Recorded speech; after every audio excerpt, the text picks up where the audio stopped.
Vidarbha news Marathi, सकारात्मकतेचा शिलेदार। Travels car समोरासमोर धडक, चालक गंभीर जखमी। दारवा मार्गावरील MIDC परिसरात भीषण अपघात, वाहतूक काही काळ विस्कळीत। शहरातील दारवा मार्गावर MIDC परिसरात दुपारच्या सुमारास ट्रॅव्हल्स आणि कार यांच्यात समोरासमोर जोरदार धडक होऊन भीषण अपघात झाला।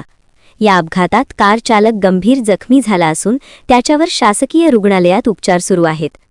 मिळालेल्या माहितीनुसार जखमी चालक हा MH14BC 2598 क्रमांकाच्या कारने दारवा दिशेने जात होता। त्याचवेळी समोरून यवतमाळकडे येणारी MH18BA 8634 क्रमांकाची ट्रॅव्हल्स अचानक समोर आली आणि दोन्ही वाहनांमध्ये जोरदार धडक झाली। धडकेची तीव्रता इतकी होती की कारचा अक्षरशः चुराडा झाला। अपघातानंतर कार चालक वाहनात अडकून पडला होता। घटनास्थळी उपस्थित नागरिकांनी तत्परता दाखवत धाव घेतली आणि मोठ्या प्रयत्नांनी चालकाला बाहेर काढले। त्यानंतर तातडीने त्याला शासकीय रुग्णालयात दाखल करण्यात आले। दरम्यान या अपघातामुळे दारवा मार्गावर काही काळ वाहतुकीला अडथळा निर्माण झाला होता।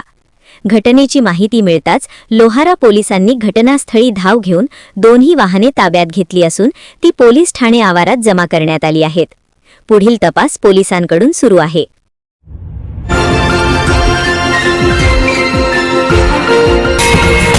विदर्भ न्यूज मराठी, सकारात्मकतेचा शिलेदार।